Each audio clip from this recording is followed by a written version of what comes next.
మన ప్రభు అయిన యేసుక్రీస్తు వారి నామమున మీ అందరికి వందనాలు, దేవునికి స్తోత్రాలు. పోయినసారి మనం దేవుని గుర్చిన విశ్వాసం అనేటువంటి శీర్షికలో దేవుడు ఎవరు, దేవుని గురించి మనం తెలుసుకోగలమా, దేవుని యొక్క స్వయంభూవత్వం, ఆయన స్వయం ఉనికి కలిగినటువంటి వాడని మనం నేర్చుకున్నాం. ఈ రోజున మనం దేవుడు స్వయం సమృద్ధి కలిగినటువంటి దేవుడు. God is a self-sufficient God.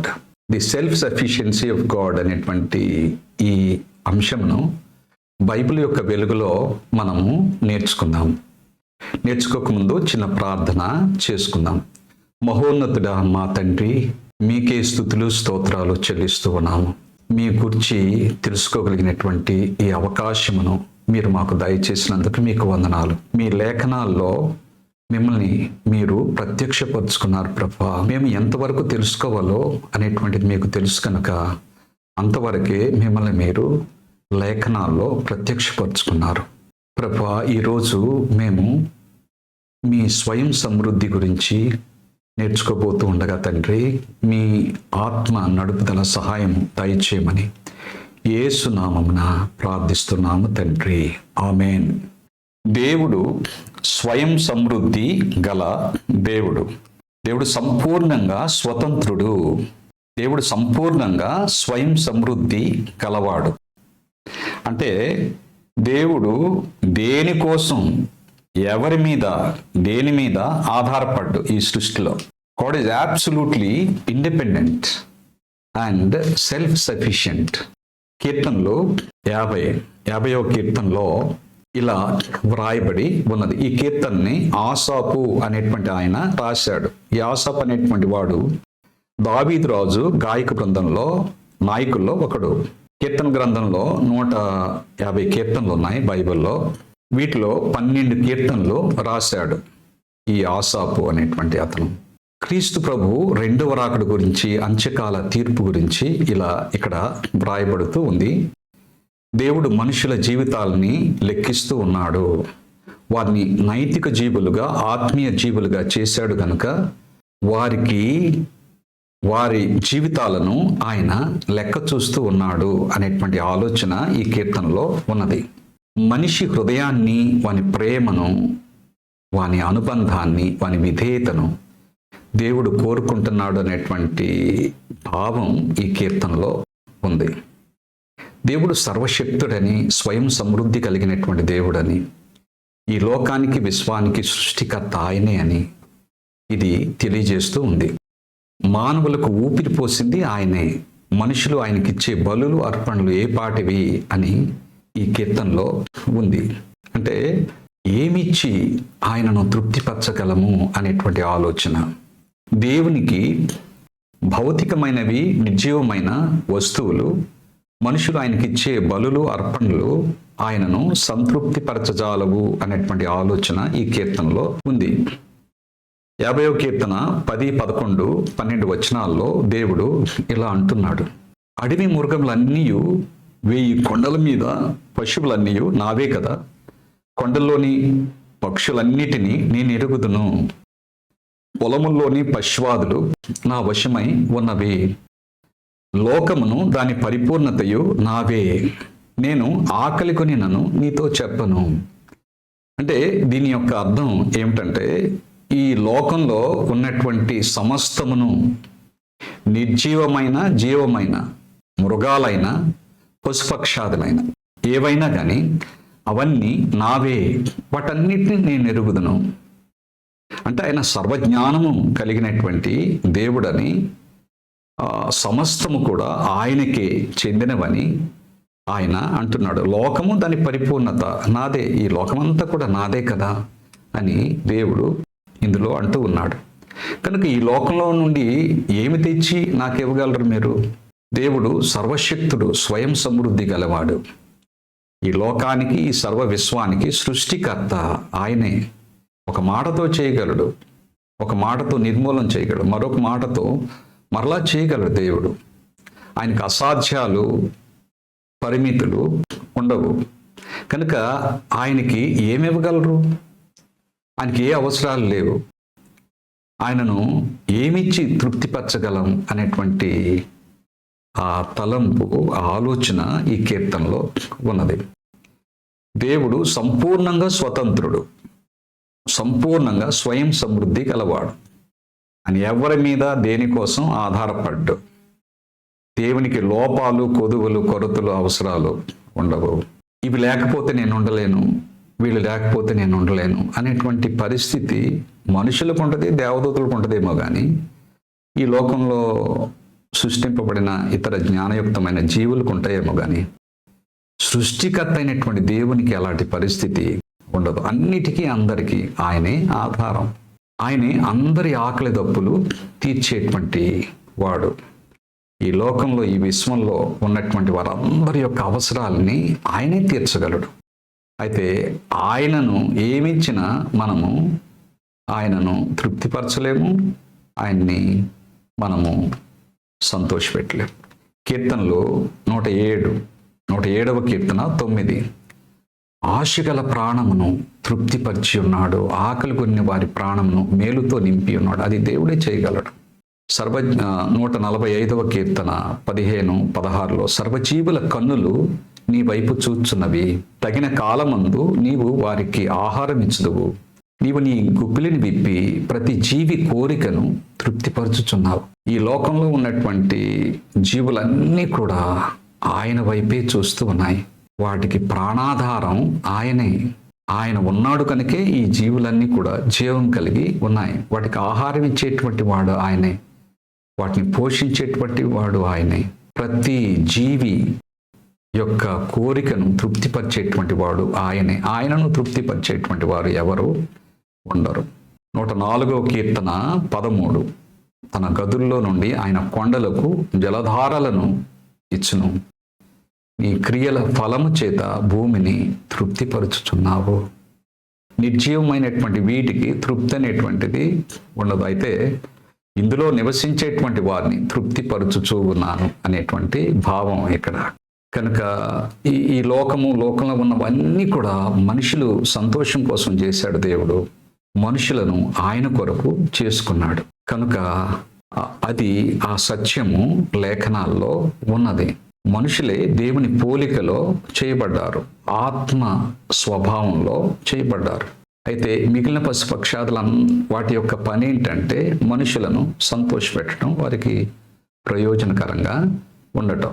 కీర్తనలు 103:5 పక్షిరాజు యవనము వలె నీ యవనమును క్రొత్త తగ్గుచుండినట్లు మేలుతో నీ హృదయమును తృప్తిపరుచున్నాడు.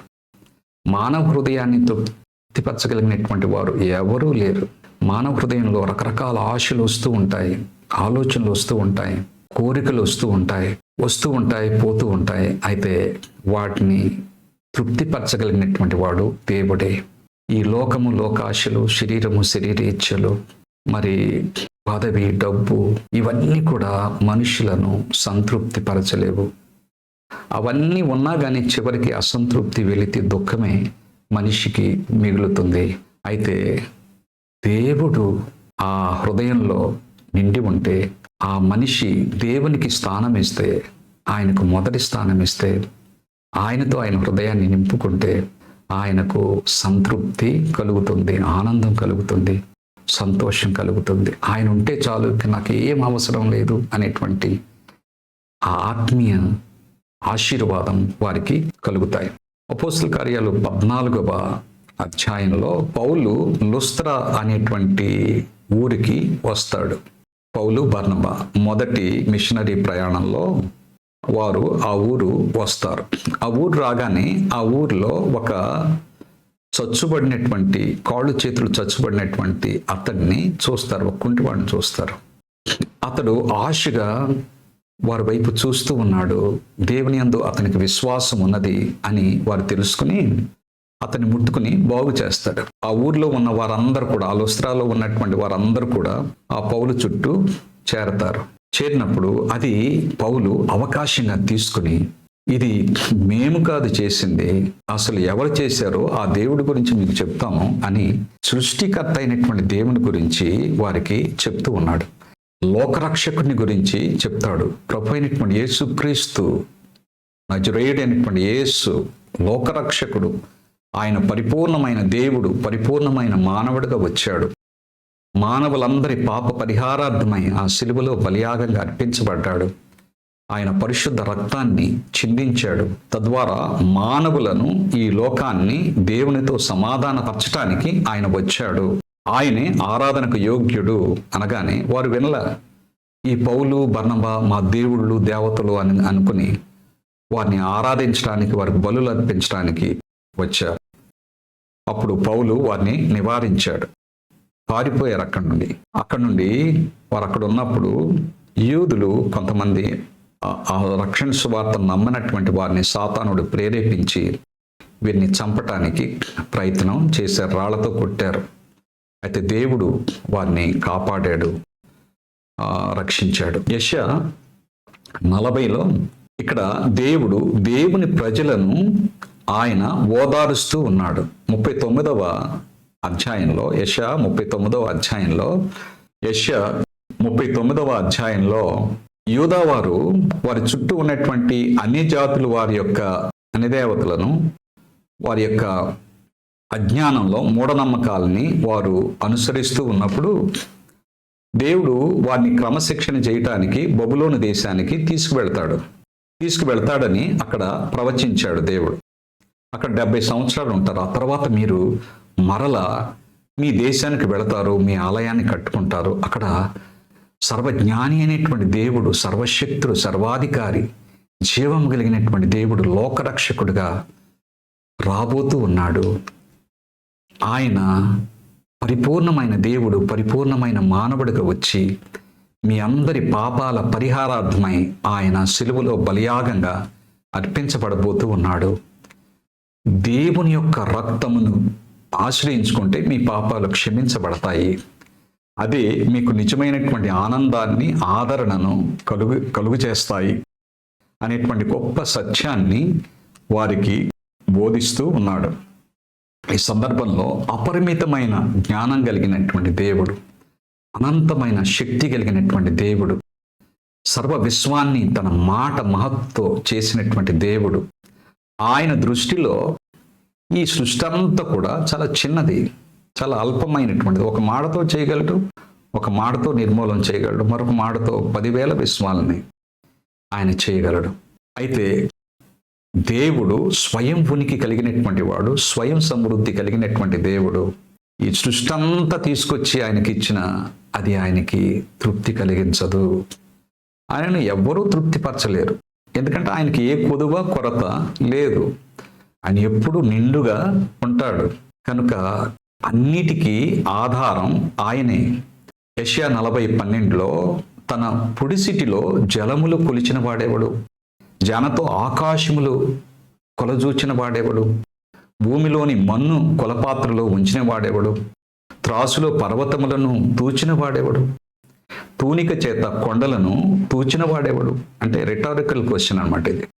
అంటే జవాబు కూడా దానిలోనే ఉంటుంది. ఎవరు కొలవలేరు సృష్టింపబడినటువంటి వారు, లేకపోతే పడిపోయినటువంటి దూతలు, దేవుళ్ళుగా ఉన్నటువంటి వారు.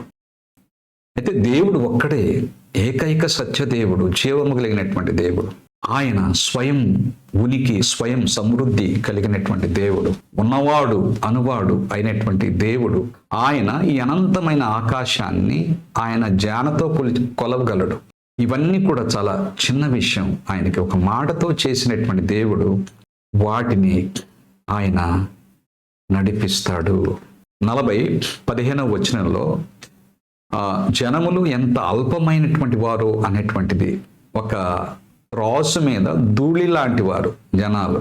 ఈ ద్వీపాలు, ఈ లోకాలు, ఈ గ్రహాలు ఇవన్నీ కూడా సూక్ష్మ రేణువులు. ఒక ధూళిలో సూక్ష్మ రేణువులు ఉంటాయి కదా, అలాంటివి ఇవి.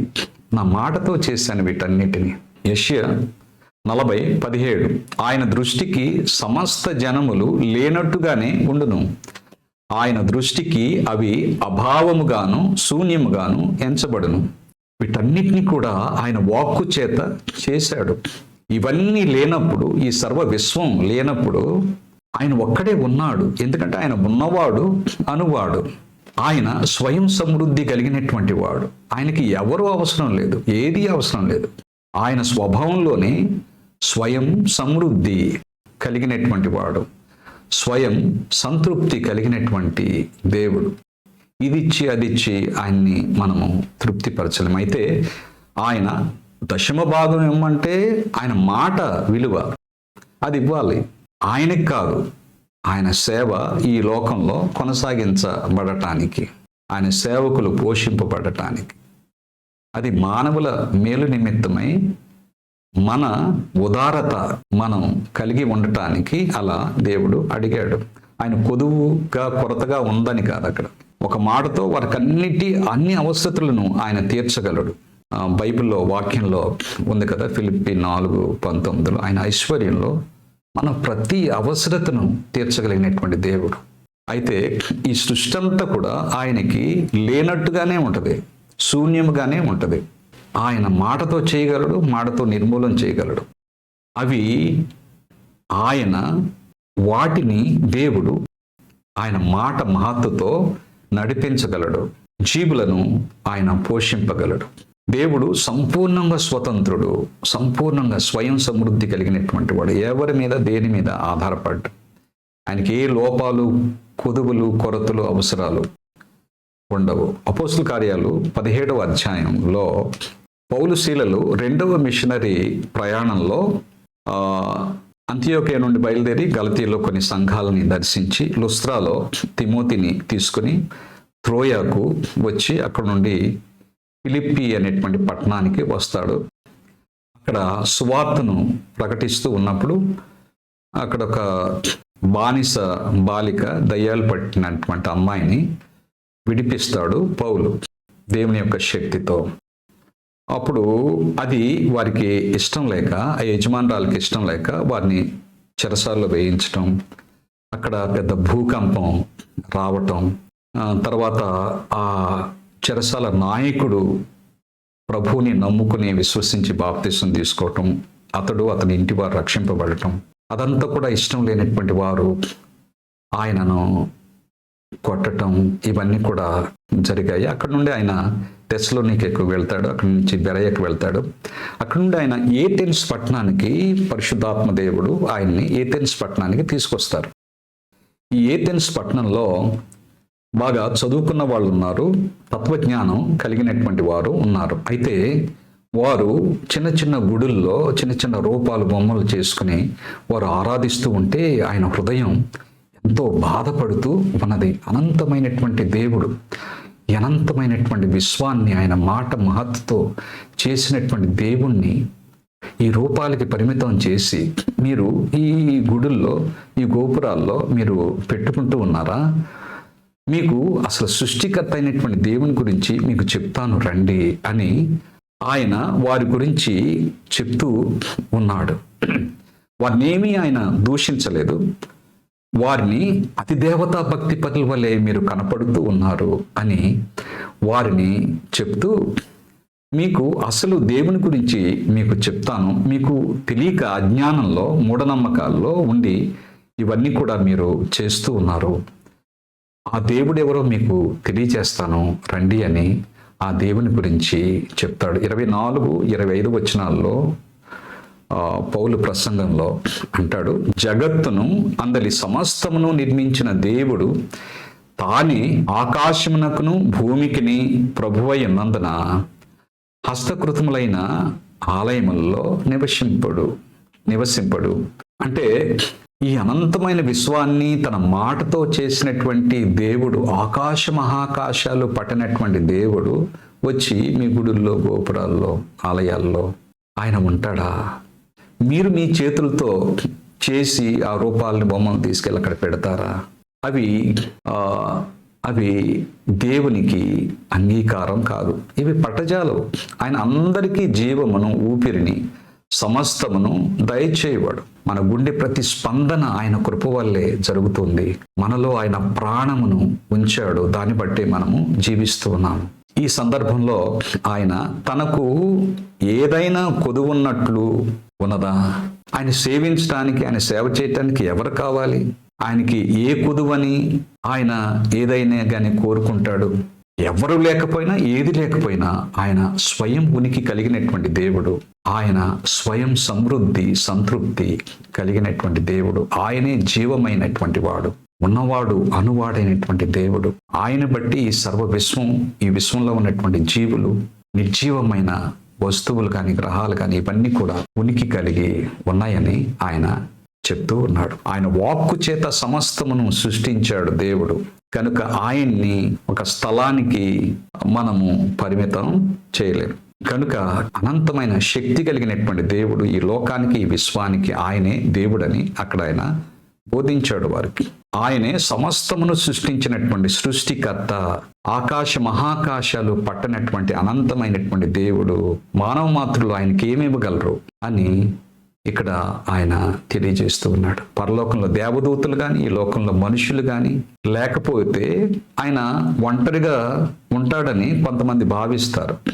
అందుకోసమే ఆయన ఈ దేవదూతలను చేశాడు, ఈ లోకంలో మనుషులను చేశాడు, ఇతర లోకాల్లో వ్యక్తులను చేశాడు అని కొంతమంది అనుకుంటారు. ఆయనకి స్నేహం కావాలి, సహవాసం కావాలి, అందుకే దేవుడు వీరందరినీ కూడా చేశాడు అని అభిప్రాయపడతారు. వీరందరినీ ఒక మాటతో చేయగలడు, ఒక మాటతో నిర్మూలన చేయగలడు. అయితే ఆయన ఎప్పుడు కూడా ఉన్నవాడు అనువాడు, స్వయం ఉనికి స్వయం సమృద్ధి కలిగినటువంటి దేవుడు. ఆయనకి ఏది ఇవ్వలేం, ఆయనకి ఏది కొదువ కొరత లేదు, ఏ అవసరాలు ఉండవు ఆయనకి. అయితే మన సంతోషం కొరకు, మన సంతృప్తి కొరకు ఇవన్నీ కూడా ఆయన సృష్టించినటువంటి జ్ఞానయుక్తమైనటువంటి జీవులను సంతోషపెట్టడానికి, వారిని ఆనంద పెట్టడానికి, వారిని సంతృప్తి పరచడానికి, వారిని పోషించడానికి, వారిని నడిపించడానికి ఆయనే వారికి ఆధారంగా ఉండాలని వారిని చేశాడు. దేవుడు ఆయన స్వభావంలో సంపూర్ణంగా స్వతంత్రుడు, సంపూర్ణంగా స్వయం సమృద్ధి కలిగినటువంటి వాడు. ఏ లోపాలు, కొదువులు, కొరతలు ఆయనకి ఉండవు. అపోస్తల కార్యాలు 17:28 మనం ఆయన యందు బ్రతుకుచున్నాము, చలించుచున్నాము, ఉనికి కలిగి ఉన్నాము. అటువలే మనం ఆయన సంతానమని మీ కవీశ్వరులో కొందరు చెప్పుచున్నారు. అక్కడే ఆ సభలో, ఆ ప్రసంగంలో పౌలు అంటున్నాడు, మీ కవులే చెప్తున్నారు కదా, మనము ఈ దేవునిలో బ్రతుకుచున్నాము, చలించుచున్నాము, ఉనికి కలిగి ఉన్నాము, మనం ఆయన సంతానము, మనం ఆయన బిడ్డలము కనుక అని ఆయన నిజమైనటువంటి సృష్టికర్త దేవుడు గురించి వారికి చెప్తూ ఉన్నాడు. ఆ దేవత్వంలో అణుమాత్రం కూడా అసంతృప్తి, వెలితి, దుఃఖం, నిరాశ, నిస్పృహలు ఉండటానికి ఆస్కారమే లేదు. దేవుడు అనంతమైనటువంటి వాడు, అనంతమైన ఆనందం, సమృద్ధి, నిత్యమైన సంతోషం, సంతృప్తి కలిగినటువంటి దేవుడు ఆయన. Is the wholly other. ఆయన సృష్టి కాదు, సృష్టికి అతీతమైనటువంటి వాడు, కాలానికి, స్థలానికి, సృష్టికి అతీతమైనటువంటి దేవుడు. God is the wholly other. సృష్టికి అతీతమైన, పూర్తిగా భిన్నమైనటువంటి దేవత్వం. ఆయనను ఈ సృష్టిలో ఏది దేనితోనూ పోల్చలేము, ఎవరితోనూ పోల్చలేము. ఆయన గుణ లక్షణాలని తెలుసుకోవటానికి, కాలానికి, స్థలానికి, పరిస్థితులకు అతీతమైనటువంటి దేవుడు, మహనీయమైన, సర్వోత్కృష్టమైన, స్వయం సమృద్ధి కలిగినటువంటి దేవుడు. ఆయనను విశ్వసించడమే కాదు, ఆయనను కోరుకోవాలి. మన పవర్ ఆఫ్ చాయిస్తో, మన స్వేచ్ఛ తీర్మానంతో మనలోనికి ఆహ్వానించుకోవాలి. మన హృదయంలో నివసించడానికి ఆయన ఆశపడుతూ ఉన్నాడు, ఆయన కోరుకుంటూ ఉన్నాడు. ఆయన మనలో ఉన్నప్పుడు నిజమైనటువంటి సంతోషము, సంపూర్ణమైన సంతోషము, సమృద్ధి, పూర్ణమైన సంతృప్తి మనలో నెలకొంటాయని ఇక్కడ దేవుడు అంటూ ఉన్నాడు. యాకోబు 1:17 శ్రేష్టమైన ప్రతి ఈవియు, సంపూర్ణమైన ప్రతి వరమును, పరసంబంధమైన దై జ్యోతిర్మయుడగు తండ్రి యొద్ద నుండి వచ్చును. ఆయన యందు ఏ చంచలత్వమైనను, గమనముల వలన కలుగు ఏ ఛాయను లేదు. యెషయా 66:1 యెహోవా ఇలాగూ ఆజ్ఞ ఇస్తున్నాడు, ఆకాశము నా సింహాసనము, భూమి నా పాదపీఠము, మీరు నా నిమిత్తము కట్టనుద్దేశించు ఇల్లు ఏ పాటిది అని ఇక్కడ దేవుడు చెప్తూ, అవన్నీ నా హస్తకృత్యములు, నా చేతి పనులు ఇవన్నీ కూడా అని దేవుడు తెలియజేస్తూ ఉన్నాడు. అయితే దీనమైనటువంటి హృదయం కలిగినటువంటి వారి హృదయంలో నేను నివాసం చేస్తాను. నేను తిరిగి ఇవ్వవలసిన ఉండునట్లు నాకెవ్వడు ఏమీ ఇవ్వనవసరం లేదు, ఏమీ ఇవ్వలేదు. ఆకాశ వైశాల్యం అంతటి క్రిందనున్నదంతయు నాదే కదా అని దేవుడు అంటూ ఉన్నాడు. సమస్తమును కలిగినటువంటి దేవుడు, స్వయం ఉనికి, స్వయం సంతృప్తి కలిగినటువంటి దేవునికి ఎవరు ఏమీ ఇవ్వలేరు. ఆయన ఎప్పుడూ ఉన్నవాడు అనువాడు, ఎవరైతే ఆయన నమ్ముకుంటారో ఆయన వారి హృదయంలోనికి వస్తాడు. అప్పుడు ఆయన ఆనందాన్ని, సంతృప్తిని మనము పొందగలము. మనకు కూడా ఏ కుదువ కొరత ఉండదు. ఆయన ఉంటే, ఆయన కోసమే చేయబడ్డాం కనుక ఆయన ఉంటేనే ఆ ధన్యత, భాగ్యము మనకుంటుంది. దేవుడు మనల్ని కూడా ఆ అనుభవంతో ఆశీర్వదించును గాక. మహోన్నతుడా మా తండ్రి, మీకే వందనాలు. ఈ వాక్యమును మా జీవితాల్లో నూరంతలుగా ఫలింపచేసి ఎలాంటి నిరాశ, నిస్పృహ, ఎలాంటి కొరత, కుదువ మాకుండుకోకుండా మీరే మాలో ఉండి నాయన మమ్మలను నడిపించమని, మాకు ఆ సంతృప్తిని, ఆనందమును కలిగించి మీ నిరీక్షణతో మమ్మలను తృప్తిపరచమని యేసు నామమున ప్రార్థిస్తున్నాము తండ్రి. ఆమేన్.